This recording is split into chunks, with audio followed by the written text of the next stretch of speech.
Skip's Job, Part 1.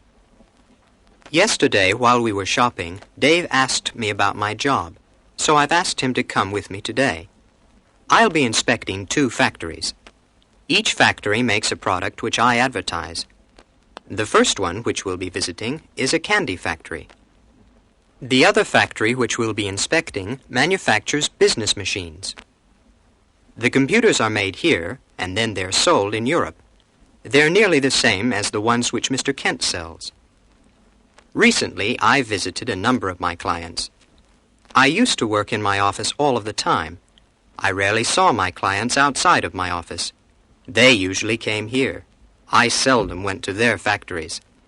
They used to invite me to their factories occasionally. My job is much more interesting now. It didn't used to be nearly as enjoyable. Now it's the kind of job which is completely different each day. Part 2. How stupid. Hi, Jill. Is this where Mr. Burbank's office is? Don't you know where it is yet? No, I don't. That's why I asked. Oh, men. How stupid they are. It's on the hall which you've just passed. Oh, that's where it is. Yes, that's where it's always been. I was only joking. I knew where it was. I needed an excuse to talk to you. While I was driving here, I was thinking about you. Would you like to go to Jeff's party? Is that next Saturday? Yes, that's when it is. I'd love to go. I'm sorry I was so rude a minute ago. I was getting angry just before you arrived. Why? I was trying to fix this darn machine. What's the matter with it? I don't know. I've pushed each button and pulled each handle, but it still doesn't work. Why don't you plug it in? Electric machines need electricity. Oh, that's how it works. Oh, women. How stupid they are. Mr. Burbank. Sorry I kept you waiting, Dave. I was wondering what you were doing. I was talking to a secretary. Oh, that's why you enjoy your job. That's one of the reasons, I guess. What were you doing while I was in that office? While you were talking to her, I was reading a magazine. It's published by the Candy Makers Association. Do you mind if I keep the magazine? I don't mind if you keep it, but I'll ask Mr. Burbank if he minds. Ah, here he is. Hello. Do you mind if we delay our tour for a few minutes? While I was dictating a letter to my secretary, my wife called. Do you mind if I call her? Of course we don't mind. Made by machine. Now, you've seen how the chocolate is made. Would you like to see how each candy is filled? Yes, please. I've never completely understood that. You understood it when it was explained, didn't you, Skip? Oh, yes. I even wrote a report about it. May I introduce Mr. Hart, the foreman? He'll explain how the candies are filled. Yes, I'll show you how they're filled. I filled some a few minutes ago. They're not made by hand, are they? Oh, no. They're made by machines, which I'll show you later. Filling candies. The candy's filled like this. First you choose a filling from one of these dishes. Each dish contains a different filling. Then you put it into this bag, which is attached to the filling needle. When you're ready, you stick the needle into the bottom of the chocolate shell, and then you squeeze the bag, like this. Of course, this is done by machines. I see. Is this the only method which you can use? Oh, no. There are a lot of other methods. Who puts them into the boxes? That's done by a machine which is able to count them automatically. It occasionally makes a mistake, but each box is checked by a girl before it's wrapped. Part 3. The knife. What were you doing last night at 10 o'clock? I was listening to the radio. I see. While you were listening to your radio, someone stuck a knife into an old lady. Where? Outside my house? I didn't say that, sir. A knife was stuck into an old lady.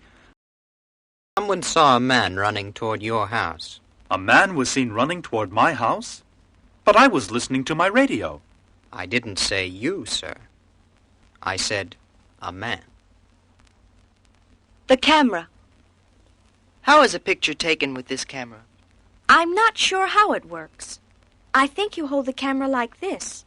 A picture's taken each time that button is pushed, isn't it? No, not that button. The button which is on the top. You push it like this. A new job. Part 1.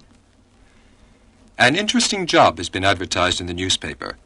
A sales manager is required by a large company. I've written to them, but I haven't been contacted yet.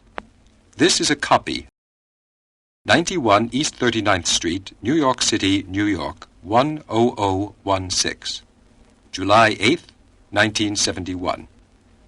Personnel Manager, World Computer Company, Main Street, White Plains, New York, 10604.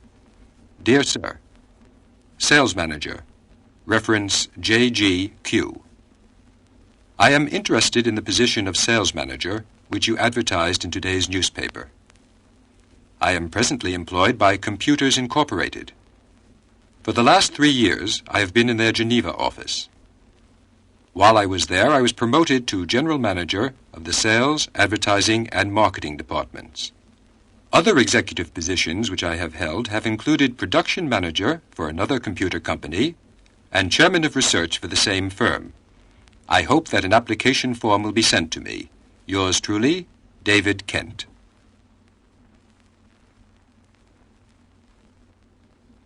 Part 2. Worry. Today's mail hasn't been brought up yet, has it? No. The receptionist's been asked to call us when the mail arrives. You haven't heard from WCC yet, have you? No.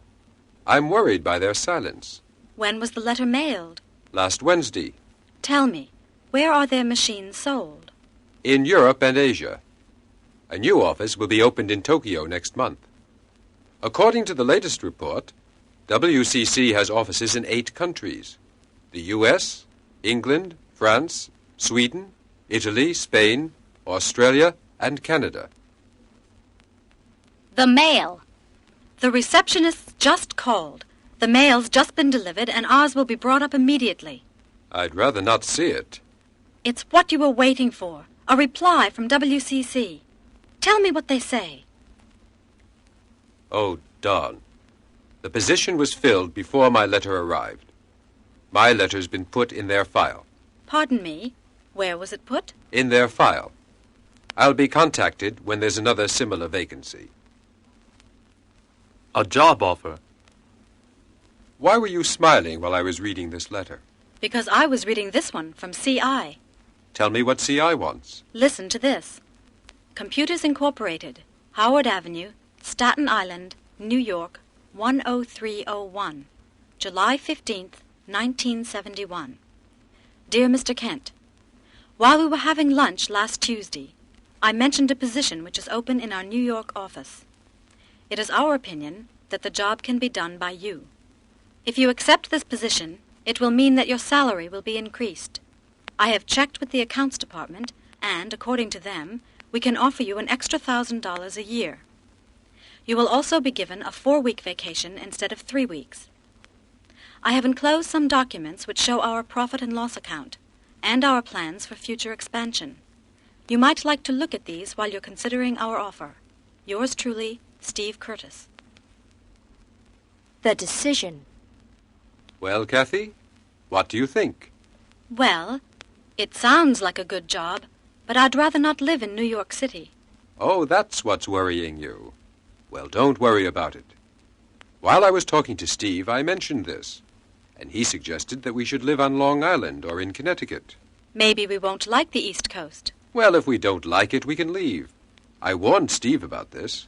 Are you positive we'll be able to leave if we don't like it? Yes, I'm sure we will. Well, okay, I've been convinced. Part 3. An advertisement. Applications are invited for the position of secretary to the advertising manager. The successful applicant will be required to work in a friendly New York City office. She will also be asked to travel abroad occasionally. She should be between 18 and 25, smart, and interested in languages. Good salary, 5-day week, 3 weeks vacation. Write to the Personnel Manager, 207 Madison Avenue, New York City, New York, 10017.